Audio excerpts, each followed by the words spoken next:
예, 첫 번째 분석 이슈. 이란 얘기를 좀 해봐야 될 것 같아요. 오래간만에 이란 얘기하는 것 같습니다. 지난 6월에 이스라엘과 이란 전쟁 한참일 때 마지막으로 미국이 이 B2 전투기 폭격기 이란으로 끌고 가가지고 거기서 이제 벙커버스터를 떨어뜨리면서 포로도에 떨어뜨리면서 전쟁이 일단 끝났어요. 근데 그때 당시에 일각에서는 이란이 미국의 공격이 있기 전에 포르도에 있는 그 고농축 우라늄을 미리 다른 곳으로 빼돌렸다. 이런 얘기들이 많았었거든요. 뭐 여러 가지 근거, 뭐 사진도 되면서 어떻습니까? 우리 조 기자가 보기엔 그게 사실인 것 같습니까? 그 6월 달에 이제 그 자정에 이제 오한마라고 이제 공습을 하는데 그 이후에 여러 가지 설왕설래가 있었는데 지금 현재 그 폭격 전에 이제 이란은 408kg 상당의 60% 농축 우라늄을 갖고 있어요. 농축 우라늄 60%는 핵 연료인데 이제 90% 되면은 이제 핵 무기로 쓸 수 있는 겁니다. 요게 이제 준무기급을 평가받고 있어요. 근데 그 유언비어 소문 중에 하나가 이제 더 증가했다 뭐 이런 얘기가 있는데 그래서 거기에 관해서 이제 ISIS라고 과학국제안보연구소에서 여기에 대해서 위성사진을 다 지난 한 9월, 10월 한 석 달 동안 지난 동안 공습 이후 석 달 동안 이제 관찰한 보고서를 냈어요. 그래서 이란을 하면 이제 3대 핵시설이 이제 포르도, 나탄즈, 이스파한이 있는데 여기 ISIS 연구소에 따르면 포르도가 이제 미국의 B2가 폭격하는데 여기는 거의 뭐 완파이가 잔해에 깔려가지고 이 출입이 안 된다. 이렇게 설명하고 있고 그 다음에 두 번째가 이제 이스파한하고 나탄즈가 이제 핵심 시설인데 이거는 IDF가 가서 때린 거예요. 근데 여기는 주로 이스파한은 핵연료 저장 시설이 있습니다. 그러니까 농축한 우라늄을 저장해 놓은 거고 나탄즈는 우라늄 농축 시설이 있습니다. 농축 시설은 뭐냐면 이제 원심 분리기로 가속해가지고 이제 고농축을 뽑아내는 건데 이게 핵심 지역인데 이건 IDF가 가서 쳤는데 이제 그 위성 사진을 한 석 달 동안 분석을 해보니 수개월 동안 진입구 보강 공사만 했다라는 거예요. 그 다음에 이스라엘의 2차 공습에 대비한 터널 입구 보강 공사만 했고, 소위 얘기하는 이제 그 이른바, 방구석 전문가들이 얘기하는 무슨 시설 확장, 그 다음에 시설 가동, 혹은 외부 반출 정황은 전혀 없다라는 거예요. 이거 ISIS 연구소뿐만 아니라 FDD 연구소도 비슷한 얘기를 내놓습니다. 6월 공습은 파괴된 잔해에 그대로 매몰되어 있어서 뭐 이거 반출도 없고 시설 가동도 없다. 그래서 설득력이 떨어진다라고 평가를 하고 있습니다. 그 웬만한 이제 유수의 연구소들은 다 이렇게 결론을 내리고 있고, 그 다음에 이제 IDF의 토마호크 미사일 1.4를 공격한 곳이 바로 아까 얘기했던 이제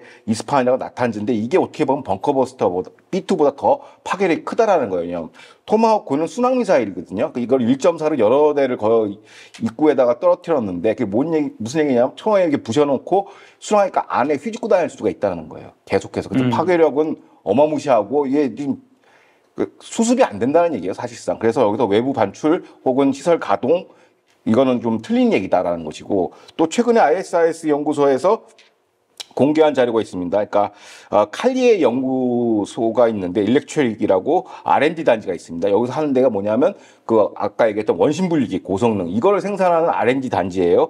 그 테헤란 동부 위치에 있는데요. 그 사진을 보시면 아시겠지만은 공습으로 파괴된 저게 파괴 전 사진입니다. 저게 이제 연구동이고 생산시설이 있어요. 근데 그 파괴 후 사진을 보시면 알겠지만 잿더미가 돼버렸다는 것이죠. 저게 없으면은 우라늄 농축을 생산할 수가 없어요. 그러니까 핵심 타겟을 다 부셔버렸다는 거기 때문에 이란의 핵 역량은 사실상 뭐 갖고 있는 건 있겠죠. 매몰됐기 때문에 사실 0에 가깝다고 보는 게 정답인 것 같습니다. 자, 그래도 뭐 전쟁 끝난 이후에 또 유엔도 이란에 대한 그 제재 그동안 계속 제재를 해제하려고 했는데 10년 만에 그 제재를 다시 복원했다면서요? 어떤 제재였습니까? 그 이른바 스냅백 조항이 이제 발동된 건데, 그러니까 제재를 복원시킨 거죠, 10년 만에. 그러니까 유엔 안보리 결의안 2231호가 재발동이 된 겁니다.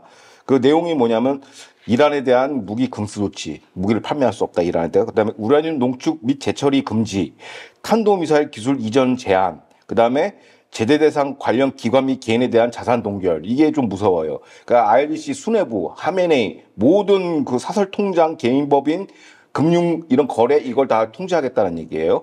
그래서 이런 제재가 좀 강력한 제재가 좀 기다리고 있다라는 것입니다.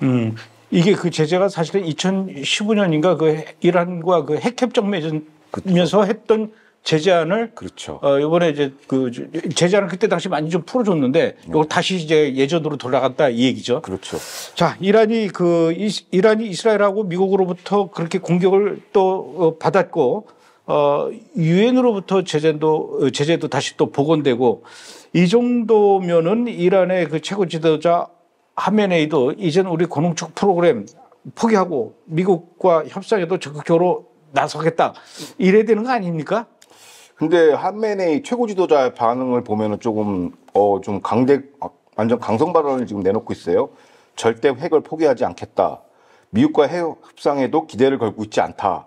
그다음에 거의 강대강을 예고하고 있고 뭐 정신승리하고 있어요. 우리 뭐 공격 왔는데 다 견뎌냈다, 이겨냈다 막 그러고 있어요. 그래서 그러면서 동시에 이제 포착된 게 지난 12일 전쟁 직후, 그러니까 7월 달이죠.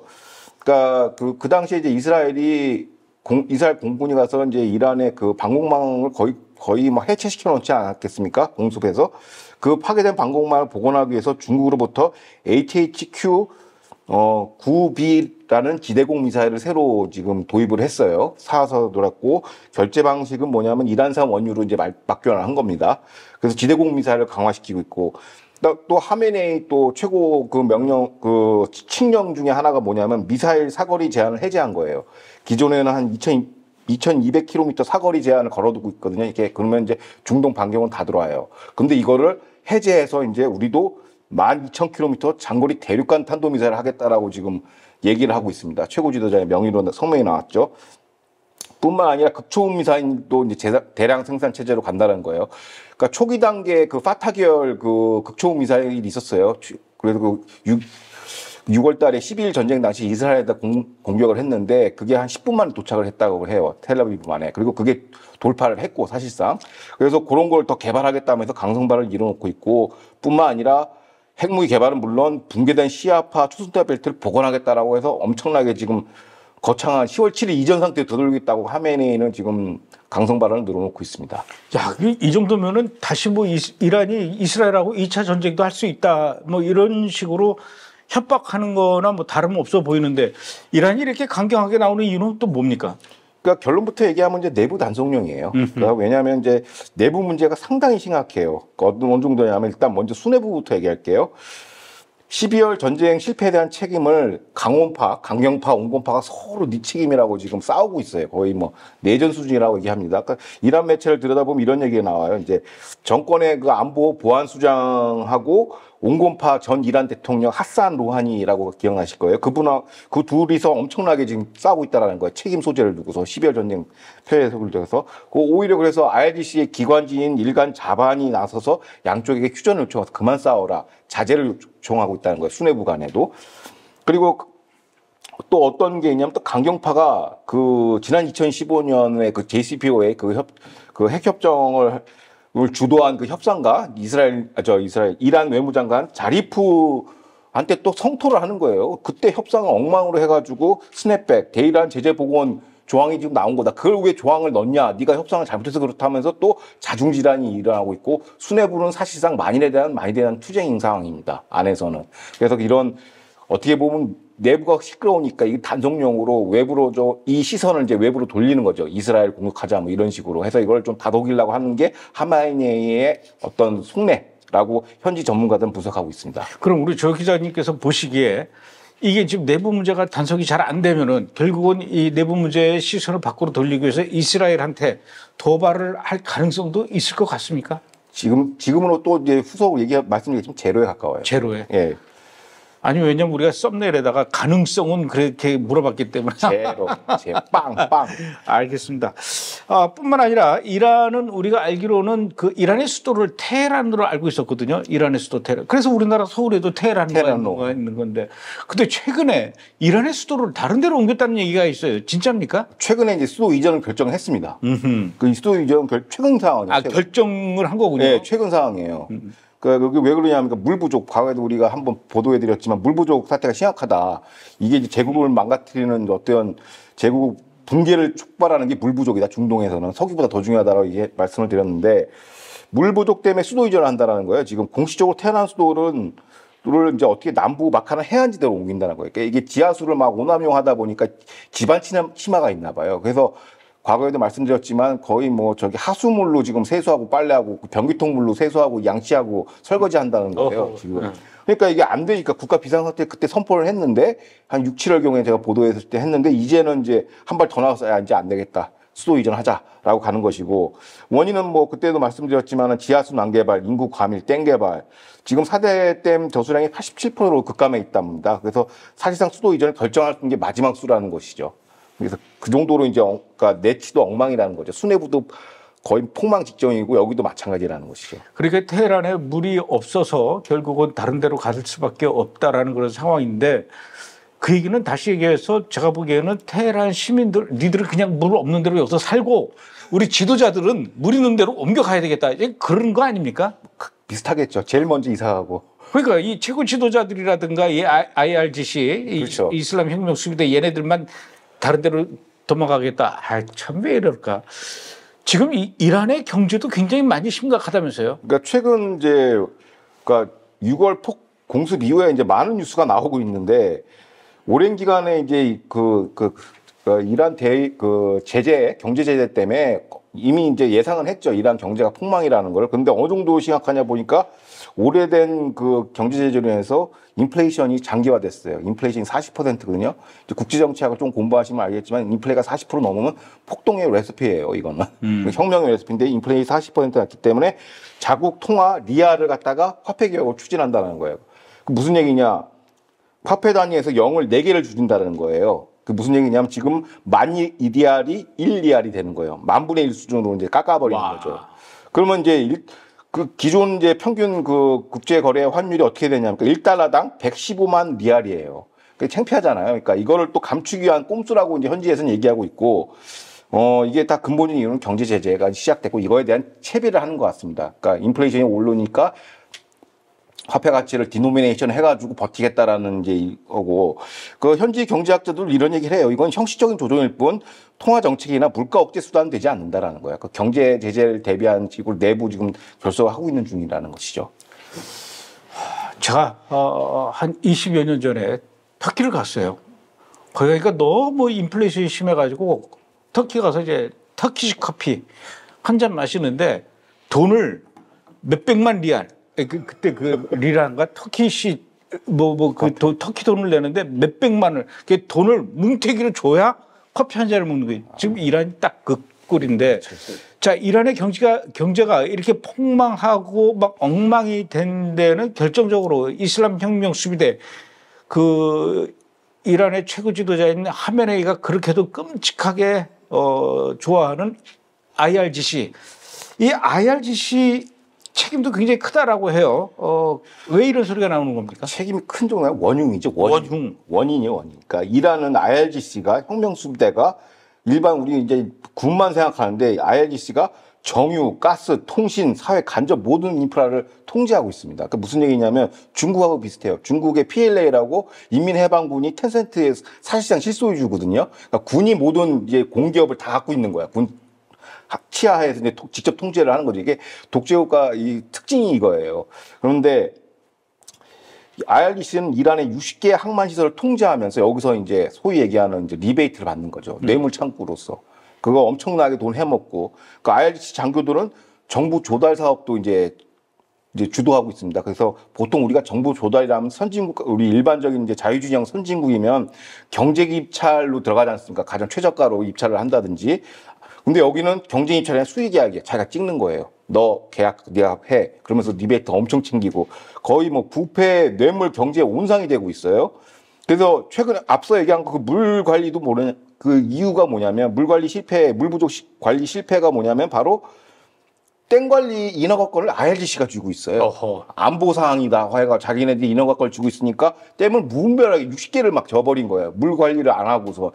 그러니까 이제 이것도 어떻게 보면 IRGC 책임이라고 해서 IRGC가 거의 뭐 이란 경제를 뭐 말아먹었다 해도 과언이 아니죠.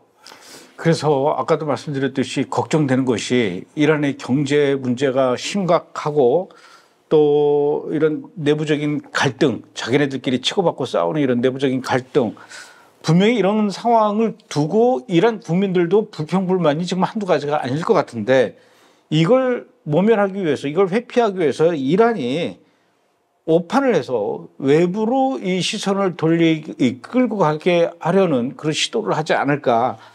이 얘기는 결국 이란이 이스라엘 향해서 또 도발을 하지 않을까. 그게 걱정이 돼서 제가 질문을 드렸는데 가능성은 제로라 그랬단 말이에요. 그래도 조금 더 그럴 가능성이 없어요? 뭐 완전 제로는 아니겠지만은 그래도 우리가 이제 그 말씀하신 것처럼 하마네이 최고 지도자 이란 수뇌부는 사중고, 대외 경제 제재, 이스라엘 2차 공습, 국내 수뇌부 분열, 민심 폭발을 이제 이 사중고를 이겨내야 돼요. 그래서 들여다 보니까 참 영리해요. 그러니까 먼저 이제 하메네이는 수뇌부를 이제 통합을 시켜야 돼요. 지금 4분을 돼 있는데, 그러니까 자세히 들여다 보면은 이란 최고 지도자 이하 강원파 수뇌부 전체가 10일 전쟁 그 이스라엘과 벌인 10일 전쟁 패배 책임에서 자유로운 사람은 한 명도 없어요. 다 자기들 책임이야. 그러니까 거기에 대해서 누구 책임이냐면서 지금 폭탄 돌리기를 하고 있는 거거든요. 근데 그러면 지금 또 재미있는 게 뭐냐면 이란 국내 정치를 들여다보면 지금 그 하메네이가 최고지대 고령이지 않습니까? 90이 넘었는데 후계 구도가 지금 맞물려 있어요. 그런데 중국하고 비슷하지만 아무도 후계를 내가 승계하겠다고 지금 얘기를 안 해. 얘기하는 순간 이 폭망한 경제도 내가 해결해야 되죠. 그 폭망한 핵 문제도 내가 해결해야 되죠. 하니까 아무도 안 하려고 그래. 서로 미루고 있는 겁니다. 그래서 10일 전쟁 패배 책임을 어떻게 지금 합의가 되냐면 하메네이한테 돌리는 거죠. 그러니까 이거는 하메네이 작품이야. 그래서 이거를 아무도 이걸 승계하고 싶어 하지 않아. 그냥 하메네이 네가 그거 자폭 껴안고 그냥 유지해. 이게 일본 그 강경파, 온건파 수뇌부들의 어떤 컨센서스가 이거고, 그러니까 미국과 이스라엘 갈등의 책임은 하메네이 책임이야. 최고지도자 책임이라고서 거의 뭐 하메네이를 거의 짬통에 지금 넣어놓고 있어요. 그러니까 실질적으로 지금 이란 수뇌부의 셈법은 뭐냐면 이게 영리한 건데, 어떻게 보면 기회주의 세력들이죠. 그러니까 지난 트럼프 일기와 같이 우린 4년만 버티면 또 바이든 행정부 같은 또 봄날이 올 것이야. 그래서 우리는 버티기 전략으로 가야 돼. 그 버티기 전략을 추진하기 위해서는 그동안 하메네이가 국내외적인 정치적 책임, 리스크, 경제 제재 원성은 하메네이한테, 우리는 그 다음 세대를 준비해야겠다. 새 부대에 담아야 된다는 식으로 지금 하메네이한테 지금 떠넘기고 있습니다. 이런 그 수뇌부 강원파 통합을 위한 행보가 이스라엘 공격징으로 보기는 힘들다라는 것이죠. 그러니까 이거는 내부 단속용이고 장기 저항 체제, 소위 얘기하는 경제 제재를 이겨내기 위한 체제로 지금 결속을 하는 것이지, 이 국내 내부 단속용인지 이것 때문에 물론 핑계는 돼요. 왜냐하면 강경파를 다스리기 위해서는 우리가 미사일 개발도 하고 사거리도 내가 풀어주고 막 이렇게 얘기를 해야 되거든. 실제로 그게 이제 이스라엘 공격으로 연결이 될 거냐, 그 가능성이 제로라는 거예요. 내부 단속용이라는 거고 아무도 그걸 승계하고 싶지 않아 해요. 그래서 트럼프 행정부 4년만 버티자, 2기 4년만 버티자라는 식으로 지금 장기 그들 표현으로 저항의 전선을 지금 채비하고 있습니다. 그래서 리알도 디노미네이션 시킨 거고, 이런 것들이 다 그 조치 연장이고, 미사일 사거리 뭐 이런 것들은 강경파를 좀 쓸어 담기 위한 그런 조치라고 보여집니다. 그런데 특이하게도 이란의 그 최고 지도자인 하메네이, 핵 때문에 미국하고 이스라엘한테 그렇게 두들겨 맞으면서도 NPT 조약에서 탈퇴하겠다 이런 얘기를 안 해요. NPT 조약이라는 거는 이제 비핵 확산 조약인데, 그 얘기는 뭐냐면은 이란은 핵을 만들지 않겠다. 이런 조약에 가입돼 있는 그런 상태인데, 이 정도 이스라엘하고 미국한테 두들겨 맞았으면 난 이제 그렇게 거짓말 안 할래. 이제 진짜 본격적으로 핵 만들 거야. 그리고 확산시킬 거야. 그러면서 나 배째 이러고 나올 것 같은데 아직까지도 그것을 탈퇴하지 않는 이유는 또 왜 그러는 겁니까? 그게 바로 이제 두 번째 포인트인데요. 이게 말씀하신 것도 배째 하면 이제 이스라엘 공격징으로 우리가 인정할 수가 있죠. 아하. 그런데 절대 탈퇴 안 하죠. 그러니까 공격당할까 봐. 그렇죠. 왜? 그러면 NTP가 뭐길래 핵 비확산 조약인데, 지금 이스라엘이 이란을 때릴 때도 이 조약 때문에 좀 못 때린 거야. 지금 협상 중인데 왜 때리냐 이러는 거죠. 근데 만약에 여기서 탈퇴를 한다, 그러면은 이제 이란은 물론 이스라엘은 물론이거나 미국하고 같이 때릴 수가 있어요. 왜? 그 조약에서 탈퇴했기 때문에 이제 마음 놓고 때릴 수 있는 국제법적 정당성이 있는 겁니다.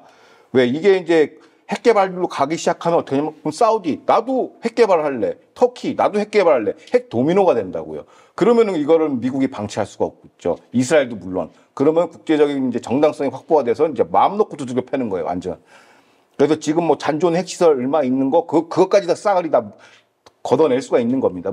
군사력으로, 무력으로, 전쟁으로. 그러니까 이거는 절대 안 해요. 만약에 진짜 지하드고 결기가 있고 나 우리 지하드 끝까지 할 거야. 그러면 NPT 탈퇴 해야죠. 근데 안 하죠. 그러니까 요게 이제 이스라엘 공격 징후가 없다라는 근거가 하나고, 어떻게 보면 역설적으로 이란 잔존 핵시설의 유일한 방어 체계는 NPT 조약이에요.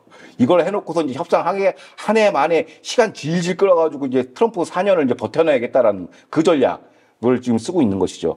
그래서 이런 현상만 보더라도 이스라엘 공격 징후는 내부용이고 실제로 이스라엘에 향한 건 아니다라고 보는 게 현지 전문가들의 분석입니다. 그러니까 이란이 아직 그 NPT 조약을 탈퇴하지 않은 거는 일종의 그러면 연기네요. 연기. 그렇죠. 연기.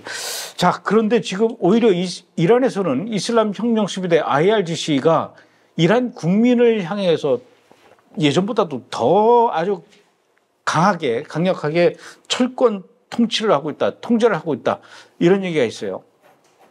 그러니까 이제 IRGC는 이제 어떻게 보면 경제난의 원흉이다 보니까 성남 국내 집회 시위가 이제 뭐 불을 보듯 이제 일어나고 있죠. 히잡 시위도 있고. 그런데 최근에 어떤 조치를 했냐면 이런 일반 그 민중들의 성남 그 민심을 반영하는 이런 집회 이거를 갖다 간첩죄로 규정을 했습니다. 그래서 뉴스에 보면은 막 이란 매체들 보면은 누구 간첩죄로 이스라엘 간첩에 조력한 사람 이렇게 막 사형했다, 엔지니어 사형했다는데 이게 그게 아니라 다 집회 시위 참여자들이에요. 그러니까 이들을 이제 간첩죄로 누명을 씌워가지고 이제 보내버리는 거죠. 이런 식으로 체포 감금하고 있고 민심에 대한 어떤 초강경 그 철권 통치를 지금 하고 있습니다. 최근 그 최고안보위원회에서는 어떤 결정을 냈냐면 국민 통제 정책 가이드라인을 내놨어요. 그게 뭐냐면 병력 동원 계획, 그러니까 집회 해산을 위해서 병력 동원 계획도 한다. 감시 사찰 더 강화한다. 그다음 미디어 프로파간다 전략도 한다. 경제 대응 메시지 등으로 구성되어 있다는 거죠. 그러니까 완전 틀어주겠다는 거예요. 그 민초들의 그 성남 민심을 힘으로 찍어 누르겠다라는 게 어떻게 보면 IRGC가 최근에 발표한 거고, 결론적으로 얘기하면 이제 하메네이 전략은 이거죠. 대이란 제재를 이제 견디기 위한 이중 전략은 첫째, 수뇌부 결집을 통합한다. 그다음에 두 번째, 국민 통제 압박으로 이걸 갖다 찍어내서 이겨낸다라는 게 두 가지 전략인데 이걸 통해서 4년을 버틴다는 거예요.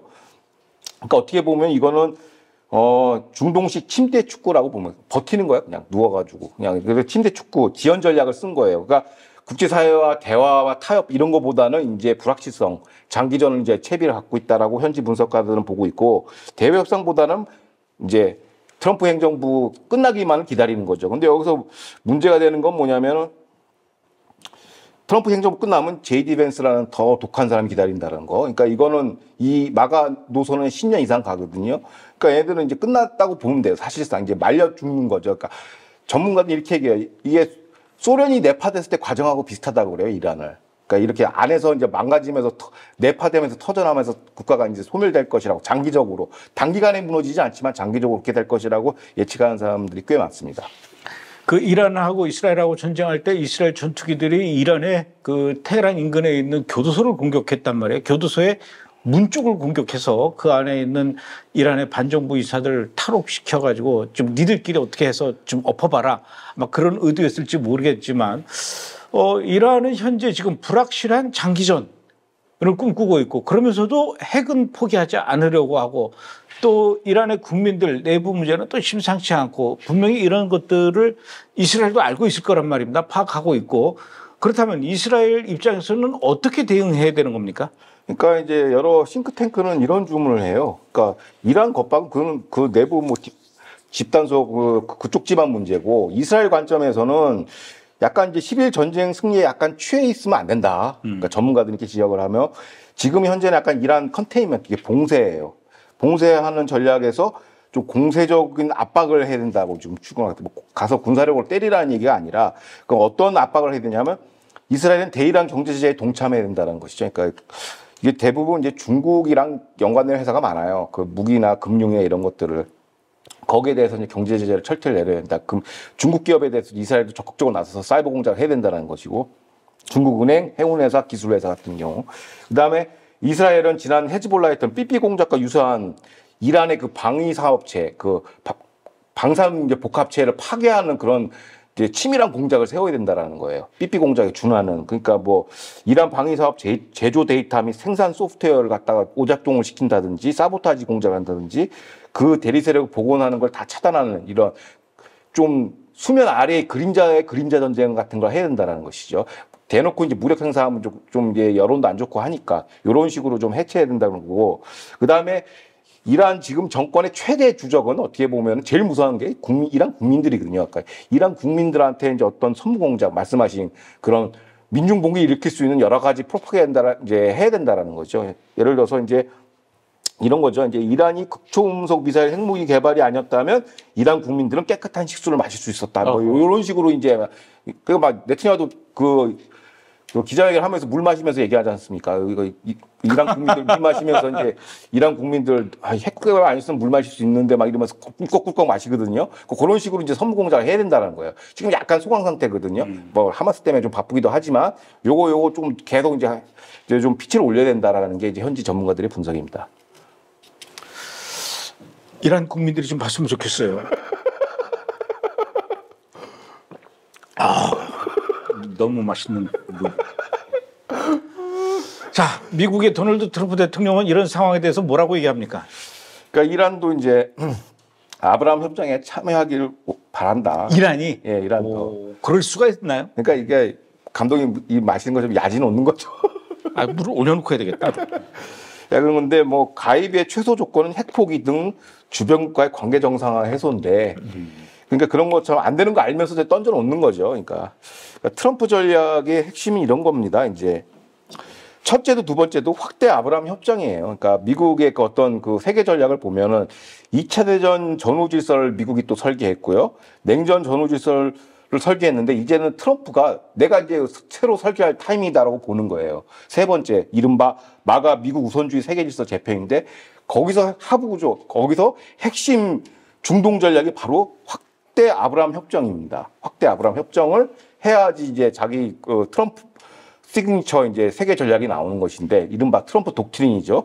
근데 여기 이게 핵심이 뭐냐면 이스라엘 순위파 중심의 경제 회랑 아이맥의 핵심인데 여기에 대해서 이제 오바마 바이든은 친이란 중심이고요. 기존의 구공화당은 네오콘들은 중동 국가 뭐 레짐 체인지 민주주의 전파인데 이런 거 다 안 하고 오로지 우리는 아브라함 협정만 추진하겠다. 경제협정 이스라엘 순위파만 하겠다. 여기에 방해하는 놈은 내가 가만 안 둬. 이런 구조예요. 그래서 이제 과거에는 뭐 좀 뭐 아랍에서 테러가 터지면 이제 이스라엘 자제시키는 게 어떻게 보면 미국 역대 대통령들의 행보였단 말이에요. 팔레스타인 정서를 좀 해야 한다. 트럼프는 반대예요. 팔레스타인 정서 필요 없고 아브라함 협정 할 거야 안 할 거야. 이것만 오히려 그 바로메타가 되는 거죠. 그러니까 그러다 보니까 지금 뭐 이스라엘 현지 언론에서는 좀 조금 원망이 있어요. 하마스 그 무장 해제도 좀 설렁설렁 하는 거 아니냐. 뭐 트럼프 뭐 강한 말만 세게 하고 하는 거 아니냐. 이것도 어떻게 보면은 아브라함 협정이랑 큰 전략 하부 구조이기 때문에 신경을 잘 안 쓰는 거예요. 그러니까 서한지구 병합반대도 사우디가 이제 협정 참여 조건이거든요. 그러니까 이것도 반대하는 거고. 느슨한 하마스 무장 해제 그다음에 터키 카타르 하부 구조 또 하나의 하부 구조로 보는 거예요. 여기서 이제 나눈 것도. 그래서 확장 아브라함 협정에 방해가 되냐 안 되냐가 핵심이죠. 그 단순하게 미국하고 이스라엘 동맹만 볼 게 아니라 이 아브라함 협정이라는 큰 우산 이 안에 방해가 되냐 안 되냐. 방해 안 되면 카타르도 용인하고 뭐 터키도 용인한다는 거죠. 근데 이게 레드라인을 넘었으면 이제 트럼프가 이제 화를 내겠죠. 그래서 이제 무차별 공격이 하는데 그래서 트럼프의 이란 공습도 어떻게 보면은 군사 지역자들이 보는 관점입니다. 중동 질서에 중국이 개입하는 바람에 미국 주도 아브라함 협정에 방해가 됐기 때문에 중국의 위성국가인 이란을 폭격한 거라고 설명을 해요. 그러니까 주어를 중국으로 빼는 거예요. 이건 아브라함 협정은 방해 세력이기 때문에 이란을 뗐다라는 거예요. 이스라엘은 다르죠. 핵을 개발하기 때문에 우리가 물론 트럼프도 표면적으로 핵무기 핵 확산인데 트럼프 입장은 그게 아니라 아브라함 협정에 방해가 되니까 이걸 깨부순 거예요. 이란을. 마찬가지로 아제르바이잔 아르메니아 평화협상에서 장개주를 먹었지 않습니까? 트럼프 길로. 그것도 아브라함 협정의 외곽 울타리를 보호하기 위해서 이걸 한 거예요. 그러니까 사실상 러시아 견제를 한 거죠. 그러니까 아브라함 협정 건드리면 안 돼요. 일단은 트럼프는 그 대전략을. 그렇기 때문에 그 관점에서 이란 전략을 보면 트럼프의 이란 전략은 뭐냐? 봉쇄 고립 전략이에요. 너네 방해만 하지 말고 나오지 마. 그래서 컨테인먼트 차단막을 쳐버린 거예요. 나오지 말고 그냥 그렇게 너네끼리 살아. 망하든지 말든지. 이게 좀 냉정하지만은 그게 트럼프의 전략이, 이란 전략이라고 보시면 되겠습니다.